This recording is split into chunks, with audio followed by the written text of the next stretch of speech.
This week on the Austin Healey channel, we do a lot of work only to end up right back where we started, with one notable exception.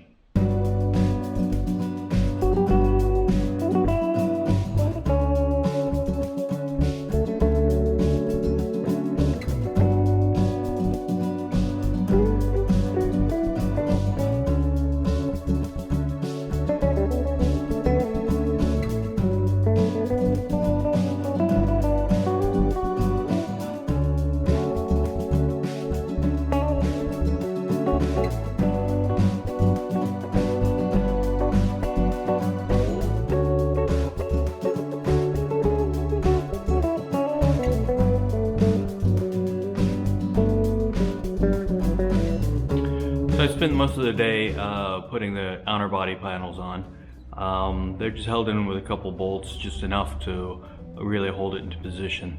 I'm using the door gaps as the primary reference point to attach things. There's where this arm that goes down here attaches to the frame. That's as far forward as it can go. And then I'm working backwards off of that. So the next thing is to line up the A pillar and then attach the door, make sure the gap's okay, go back,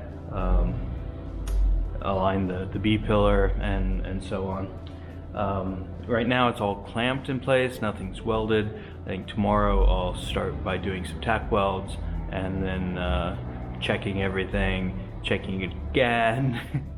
And before we start any serious welding. You ever have one of those moments where all the hard work you put in really kind of pays off?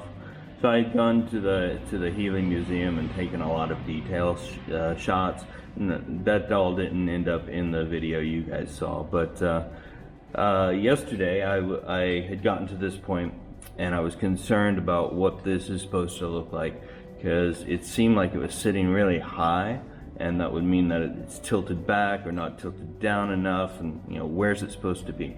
So I went to the footage I had and I found this exact spot, because this was one of the areas I was concerned about before I even went. So I now have the details of how this is supposed to look. When I got it, this was just it looks like it had been bolted to this part, and this had just been bent up, but that's not how it's supposed to be. So we're gonna go back to how it's supposed to be, and thankfully I have the detailed shots to tell me how to do that.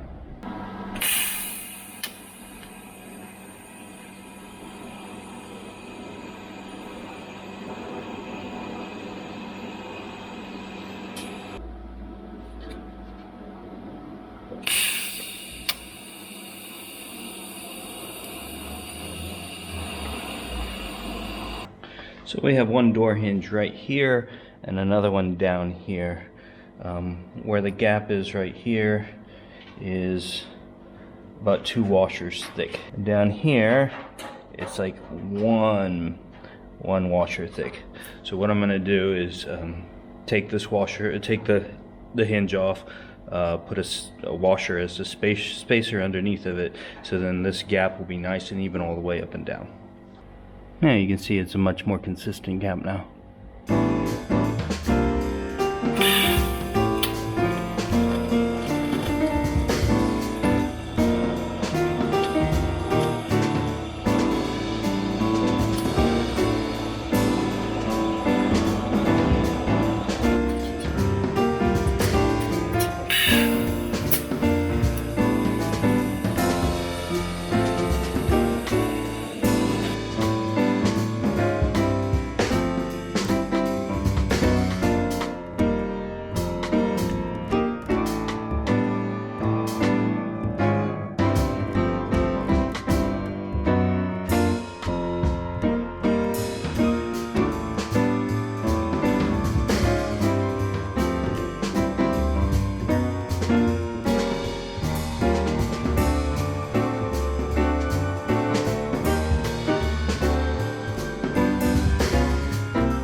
Welding's pretty amazing.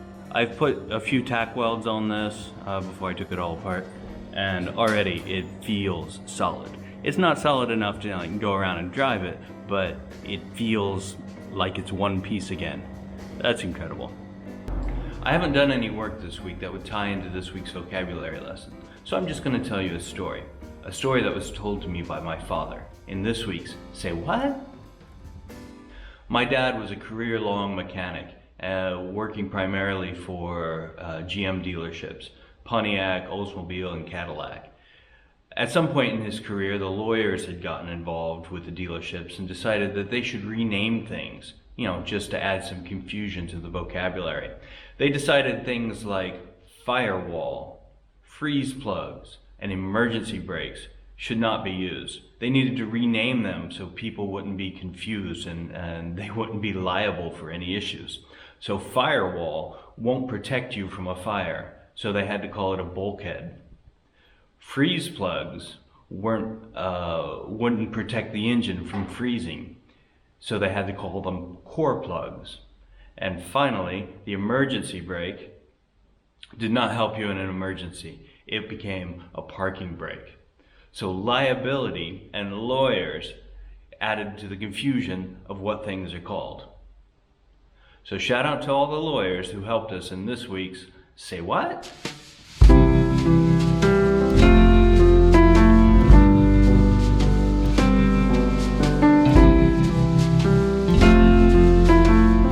So one of the pieces I need to replace is this. Previous owner had started removing it. It's pretty rusty and it doesn't continue down far enough. So I ordered a new one, as you can see. So we're going to take that off. It lines up just along the edge here, and that still seems good. So we'll just continue breaking it apart.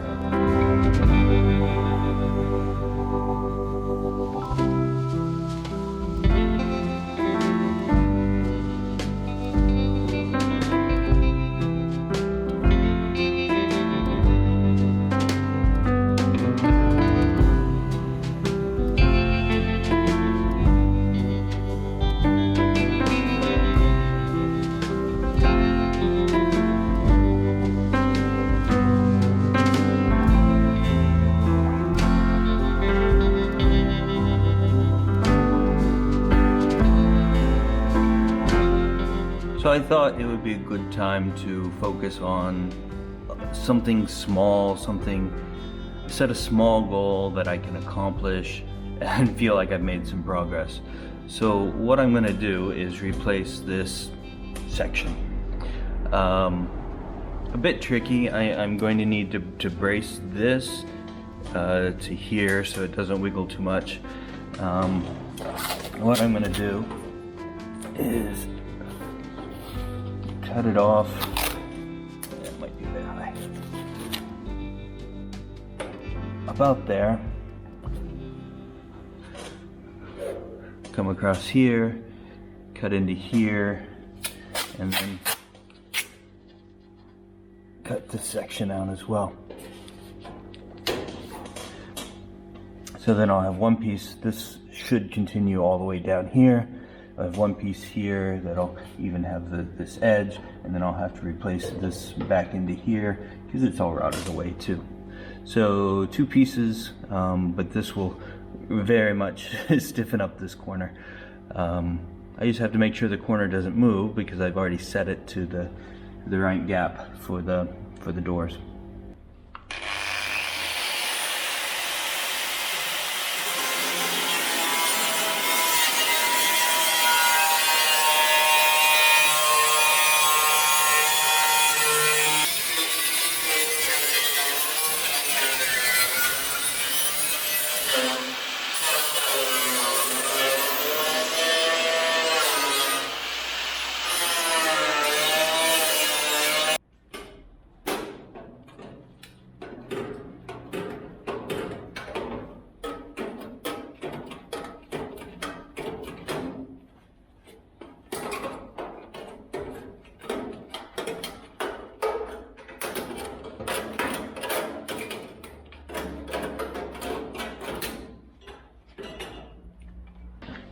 Oh no, he's got the cereal boxes on again. Yeah, you know how this works. Okay, so first I'm gonna have to replace this curvy bit, which goes out to here, before I can start to work on the part that goes here.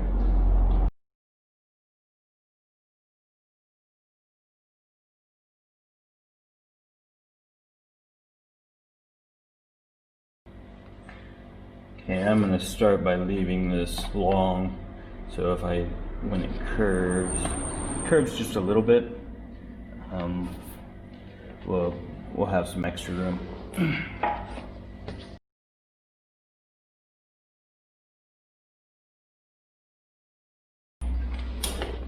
Not bad. I'm actually gonna cut it down smaller, so it doesn't need much. Now I just need to make it out of sheet metal.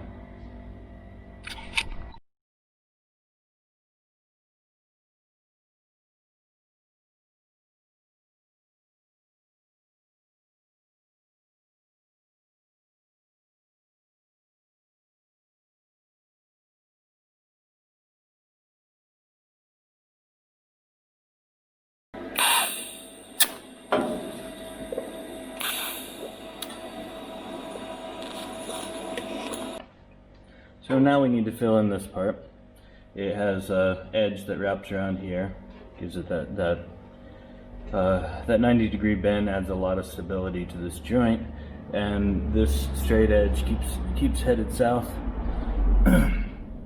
So we're going to use our cardboard template again. So now I'm going to have to make this line continue all the way down. That's a bit trickier. I think what I'm going to do is leave it long and turn it back later. So before we start attaching this, but my plan is to weld it in place and then cut this down.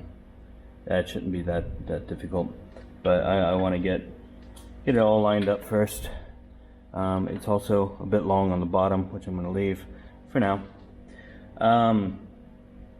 The way this attaches to the sill, originally it would have been spot welded, so I don't have a spot welder, so we're going to do some rosette welds, which means I'm going to drill a hole and then fill it up with welding. So I'm going to drill a bunch of holes.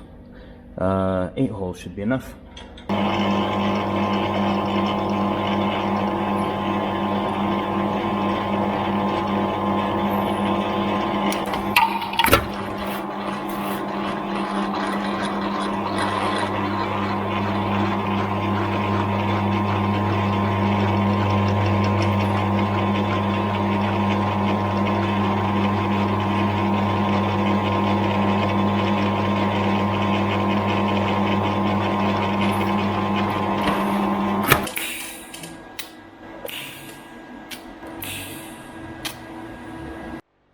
Okay, now with that all tacked up, we can take off the extra bracing I put on.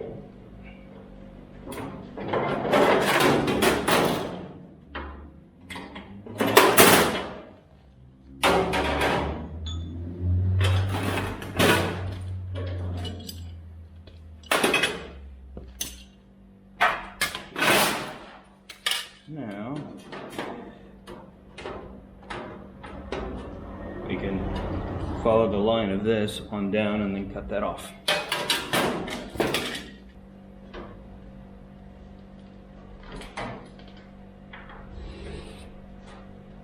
Now if you're paying attention, you're going, well, how's he going to cut that without cutting the sill in half? Very carefully, that's the answer. You just have to make sure that the blade doesn't go deeper than the sheet metal.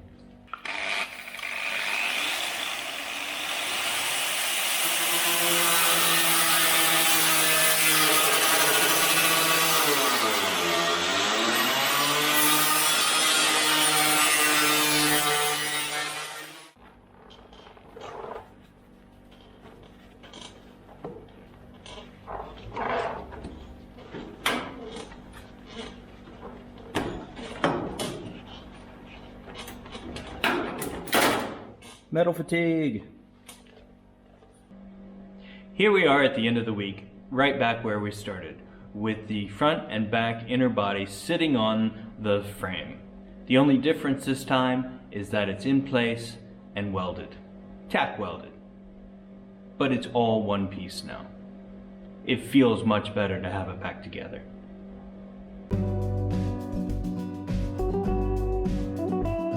If you want to come along on the ride as we complete this project, click the subscribe button. If you want YouTube to tell you every time there's a new video, click the alarm bell. Thanks for watching, and your support is very much appreciated.